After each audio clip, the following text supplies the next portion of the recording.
Nous allons travailler ici dans la notion d'ordre dans l'intégrale d'une fonction. Alors avant de commencer ce travail, je vous invite à regarder les deux vidéos que je vous mets à l'écran.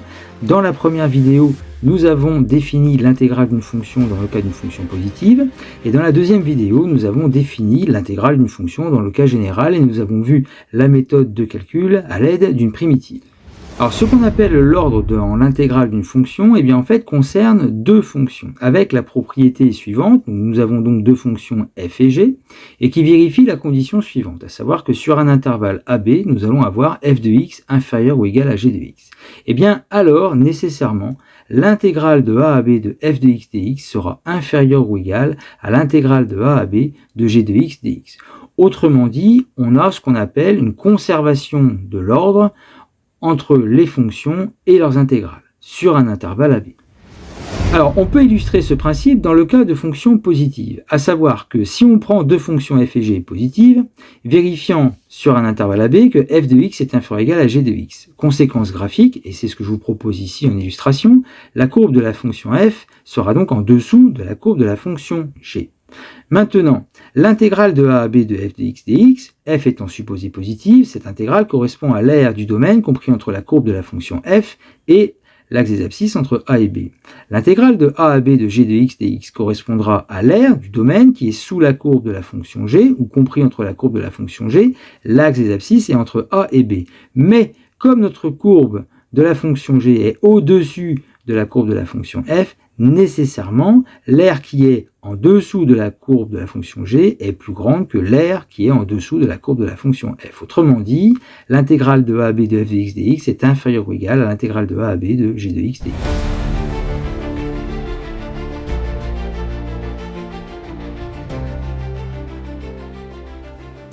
Alors je vous propose une application de cette relation d'ordre dans l'intégrale d'une fonction. L'objectif de cette application est de démontrer que l'intégrale de 0 à 1 d'exponentielle x carré dx est comprise cette intégrale entre 0 et e-1. Pour ce faire, on nous demande avant de démontrer que la fonction exponentielle x carré est inférieure ou égale à l'exponentielle de x sur l'intervalle 0,1. Et pour y arriver, eh bien, on nous demande de démontrer d'abord que sur l'intervalle 0,1, x carré est inférieur ou égal à x. Et maintenant, on va démarrer les questions dans l'ordre. Donc pour la première question, nous allons démontrer que pour tout x de l'intervalle 0,1, x carré est inférieur ou égal à x. Alors attention, ici on n'est pas en train de vous demander de résoudre l'inéquation x carré plus petit que x. On n'est pas en train de vous demander pour quelle valeur de x carré sera inférieur ou égal à x. Non, vous devez démontrer que pour tous les nombres compris entre 0 et 1, x carré est inférieur ou égal à x. Alors comment on fait? Eh bien, puisque x appartient à l'intervalle 0,1, ça veut dire que x est compris entre 0 et 1. Et maintenant, pour faire apparaître ce que l'on demande, eh bien l'idée, on va multiplier tous les termes de notre inégalité ici par x. Comme x est positif puisqu'il est compris entre 0 et 1, on va avoir x fois 0, ça fait 0, x fois x, ça fait x carré, x fois 1, ça fait x, et comme x est positif, le sens de l'inégalité ne change pas. Donc on obtient bien que x carré est inférieur ou égal à x, pour x compris entre 0 et 1. Alors ensuite, la deuxième question, comment démontrer maintenant que exponentielle x carré sera inférieur ou égal à exponentielle de x dès que x est compris entre 0 et 1? Eh bien, pour ce faire, on va utiliser la question précédente, à savoir qu'on vient d'expliquer que quand x est compris entre 0 et 1, x carré est inférieur ou égal à x. Et là, on va appliquer la fonction exponentielle, c'est-à-dire qu'on va avoir exponentielle de x carré qui restera inférieur ou égal à exponentielle de x. Alors pourquoi le sens ne change pas? Parce que quand on applique la fonction exponentielle étant strictement croissante sur son ensemble de définition, qui est R, les fonctions croissantes conservent l'ordre. Donc, si x carré est inférieur ou égal à x, eh bien, exponentielle de x carré sera inférieur ou égal à exponentielle de x. Ce qui nous amène à la dernière question. Dans la dernière question, nous avons donc deux inégalités. Tout d'abord, pourquoi l'intégrale de 0 à 1 d'exponentielle de x carré dx est supérieure ou égale à 0? Eh bien là, je vous ramène sur la vidéo dans laquelle on a travaillé sur le signe de l'intégrale d'une fonction. Or, comme la fonction exponentielle de x carré est positive, c'est une exponentielle, donc c'est strictement positif sur l'intervalle 0,1, eh bien, on a vu que dès qu'une fonction est positive sur un intervalle, l'intégrale est forcément aussi positive sur cet intervalle. Donc l'intégrale de 0,1 d'exponentielle de x carré dx est supérieure ou égale à 0. Alors maintenant, comment obtenir l'autre inégalité? Eh bien, on va utiliser le fait que nous avons démontré que pour tout x de l'intervalle 0,1, la fonction exponentielle x carré est inférieure ou égale à la fonction exponentielle de x. Or, d'après la relation que je vous ai montré, la propriété sur l'ordre des intégrales, eh bien, si une fonction est inférieure ou égale à une autre, les intégrales vont avoir le même ordre. Autrement dit, on va avoir l'intégrale de 0 à 1 de exponentielle de x carré dx qui restera inférieure ou égale à l'intégrale de 0 à 1 de exponentielle de x dx. Or, cette deuxième intégrale, l'intégrale de 0 à 1 d'exponentielle de x dx, eh bien, on peut la calculer, puisqu'une primitive d'exponentielle de x, c'est exponentielle de x. Entre 0 et 1, on remplace par 1, ça fait exponentielle de 1, moins on remplace par 0, exponentielle 0, exponentielle de 1, c'est e, et exponentielle 0, pardon, c'est 1. Donc, notre intégrale de 0 à 1 d'exponentielle de x carré dx est bien inférieure ou égale à e moins 1. Le bilan de tout ça, c'est que notre intégrale est comprise entre 0 et e moins 1.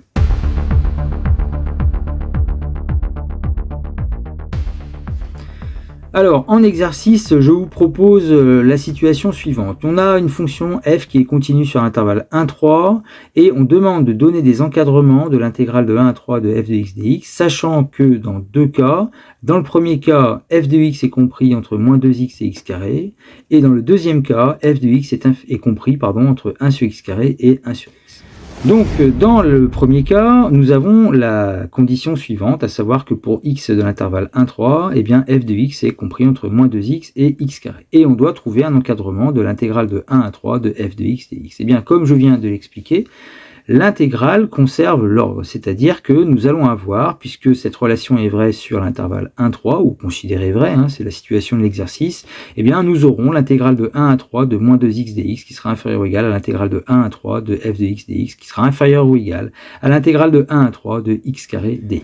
Ensuite, chacune des deux intégrales qui sont donc à gauche et à droite, eh bien on va pouvoir les calculer. Une primitive de moins 2x c'est moins x carré, une primitive de x carré c'est un tiers de x au cube. On commence par remplacer par 3 puis par 1 en faisant une soustraction, donc ça fera moins 9 moins 1.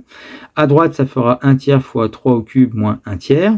Donc à droite, on aura 26 tiers et à gauche, nous aurons moins 8. Donc l'intégrale de 1 à 3 de f de x est comprise entre moins 8 et 26 tiers dans la condition que f de x soit compris entre moins 2x et x carré. Dans le deuxième cas, on considère cette fois-ci que la fonction f sur l'intervalle 1, 3 vérifie que f de x est compris entre 1 sur x carré et 1 sur x. Donc le même principe, conservation de l'ordre avec l'intégrale, à savoir que l'intégrale de 1 à 3 de 1 sur x carré dx est inférieure ou égale à l'intégrale de 1 à 3 de f de x dx, qui sera inférieure ou égale à l'intégrale de 1 à 3 de 1 sur x dx. Une primitive de 1 sur x carré moins 1 sur x. Une primitive de 1 sur x, ln de x. On remplace par 3, ça fait moins 1 tiers. Moins, on remplace par 1, ça fera moins 1. Donc inférieur ou égal à l'intégrale de 1 à 3 de f de x dx. Pour la deuxième intégrale, donc on remplace par 3, ici ça fait ln de 3, moins ln de 1. Ln de 1, on rappelle, ça vaut 0, donc il va nous rester ln de 3. Et donc l'intégrale de 1 à 3 de f de x dx, eh bien, est comprise entre 2 tiers, puisque moins 1 tiers plus 1, ça fait 2 tiers. Et à droite, nous aurons ln de 3.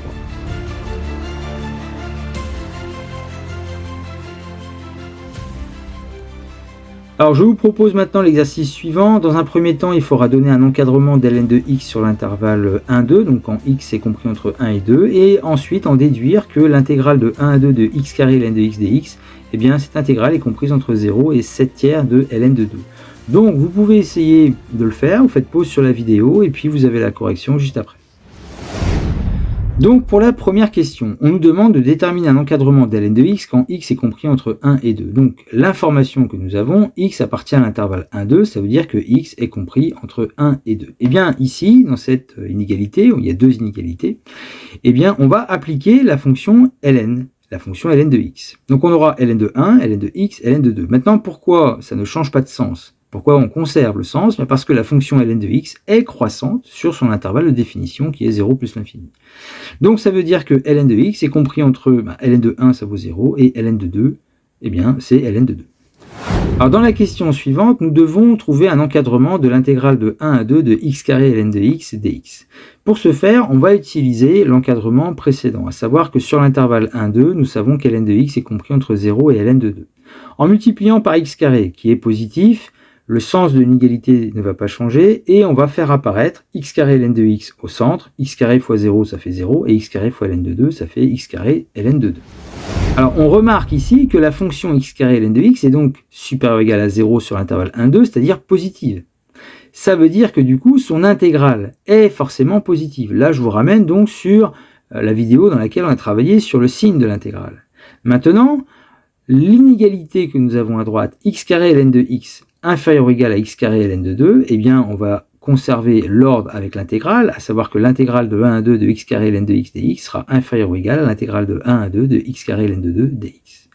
Or, on va calculer maintenant bien, l'intégrale qui est à droite ici. Alors, l'intégrale de 1 à 2 de x carré ln de 2 dx. Alors, on peut sortir le coefficient ln de 2 qui est constant par rapport à la variable d'intégration x. Là, je vous ramène sur la vidéo que je vous mets à l'écran. C'est une vidéo dans laquelle on avait travaillé sur la linéarité de l'intégrale. Donc, on obtient ln de 2 fois intégrale de 1 à 2 de x carré dx. Une primitive de x carré, c'est 1 tiers de x puissance 3.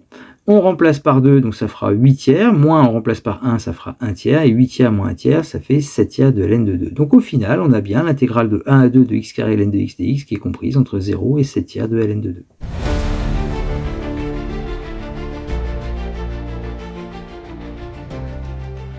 Alors je vous propose un dernier exercice dans cette relation d'ordre dans l'intégrale. Donc, nous allons dans une première question montrer que pour tout x de l'intervalle 0,1, eh bien, x exponentielle moins x est compris entre 0 et x exponentielle moins x carré. Et enfin, il faudra en déduire que l'intégrale de 0 à 1 de x exponentielle moins x dx eh bien, est comprise entre 0 et 1 demi, facteur de 1 moins 1 sur e. Donc, vous pouvez faire pause sur la vidéo, vous essayez de le faire, et vous avez la correction juste après. Alors, pour comparer x exponentielle moins x avec x exponentielle moins x carré, tout d'abord, on remarque qu'ils ont quelque chose en commun, ces deux termes, x. Donc, on va aller comparer ce qui est différent, à savoir exponentielle moins x avec exponentielle moins x carré. Et pour ce faire, eh bien, on va partir de ce que nous donne le texte, à savoir que x est compris entre 0 et 1. Et donc, comme x est compris entre 0 et 1, on va essayer, par des transformations, de faire apparaître exponentielle moins x et exponentielle moins x carré. Donc, ce qu'on va dire, comme x est compris entre 0 et 1, on va multiplier par x, qui est positif, les inégalités ne changent pas de sens. On aura donc 0, inférieur ou égal à x carré, inférieur ou égal à x. Maintenant, vous avez un moins ici dans les exponentielles, donc on va tout multiplier par moins 1, qui est négatif. Donc on change le sens des inégalités. Donc on aura 0, puisque moins 1 fois 0, ça fait 0, moins 1 fois x carré, moins 1 fois x, ça fait moins x. Et donc on obtient moins x carré, et donc supérieur ou égal à moins x. Et là, on applique la fonction exponentielle, on l'a vu dans cette partie, le fait qu'elle soit croissante, on a conservation de l'ordre. Donc exponentielle moins x carré sera supérieur ou égal à exponentielle moins x. Autrement dit, si on écrit cette inégalité de droite à gauche, nous avons maintenant exponentielle moins x qui est inférieur ou égal à exponentielle moins x carré. Et là maintenant, on multiplie par x. Eh bien, nous obtenons x exponentielle moins x inférieur ou égal à x exponentielle moins x carré. C'est ce que nous devions démontrer pour l'inégalité qui est à droite. Pour l'inégalité qui est à gauche, eh bien, tout simplement, on va dire que quand x est compris entre 0 et 1, x est positif, exponentielle de moins x est forcément positif, donc x exponentielle moins x est supérieur ou égal à 0. Et le tour est joué. Ce qui nous amène de ce fait à la deuxième question, à savoir, comme x exponentielle moins x est compris entre 0 et x exponentielle moins x carré, sur l'intervalle 0,1, la fonction est donc positive. Je parle de la fonction x exponentielle moins x. Donc son intégrale est forcément positive, c'est-à-dire supérieur ou égal à 0. Maintenant, x exponentielle moins x est inférieur ou égal à x exponentielle moins x carré sur l'intervalle 0,1. Conservation de l'intégrale sur l'intervalle 0,1. L'intégrale de 0,1 de x exponentielle moins x dx est inférieur ou égal à l'intégrale de 0,1 de x exponentielle moins x carré dx. Et il ne nous reste plus qu'à calculer cette deuxième intégrale. Alors nous allons calculer cette deuxième intégrale ici, c'est-à-dire l'intégrale de 0,1 de x exponentielle moins x carré dx, en déterminant une primitive et à l'aide des fonctions composées. Parce que la fonction x exponentielle moins x carré cache en fait la formule u' exponentielle de u qui est la dérivée de la fonction exponentielle de u où u est une fonction. En effet, x exponentielle moins x carré est égal à 1 sur moins 2 fois moins 2x exponentielle moins x carré. Vous allez me dire pourquoi je fais apparaître un moins 2. Parce que la dérivée de moins x carré, c'est moins 2x. Or, le moins 2x, je ne l'ai pas au départ. Donc je fais apparaître le moins 2, mais je multiplie par 1 sur moins 2. Si vous préférez, x exponentielle moins x carré est bien égal à 1 sur moins 2 fois moins 2x exponentielle moins x carré. Vous voyez, quand vous barrez les moins 2, vous récupérez la fonction de départ. Et cette transformation nous permet de faire apparaître le U' exponentiel de U. Alors le multiplicateur 1 sur moins 2, là on va utiliser la linéarité de l'intégrale, et bien on sort ce coefficient qui est constant par rapport à notre variable d'intégration, donc ça devient moins 1/2, intégrale de 0 à 1, de moins 2x exponentielle moins x carré dx. Et ayant donc ici une fonction de la forme U' exponentielle de U, et bien une primitive c'est exponentielle de U, c'est-à-dire exponentielle moins x carré, puisque la fonction U c'est moins x carré. Donc nous obtenons moins 1/2 avec entre crochets exponentielle moins x carré entre 0 et 1. On remplace par 1, ça fera exponentielle moins 1. On remplace par 0, ça fera exponentielle 0. Exponentielle moins 1, ben c'est 1 sur E, et exponentielle 0, c'est 1. Donc ainsi, l'intégrale de 0 à 1 de x exponentielle moins x dx, qui était comprise entre 0 et l'intégrale qu'on vient de calculer, eh bien, nous arrivons au résultat suivant, à savoir que l'intégrale de 0 à 1 de x exponentielle moins x dx est comprise entre 0 et moins 1/2, facteur de 1 sur e moins 1. Alors le moins, on le rentre dans la parenthèse, et ça devient 1/2, facteur de 1 moins 1 sur e. Et nous avons obtenu le résultat qui était demandé dans cet exercice.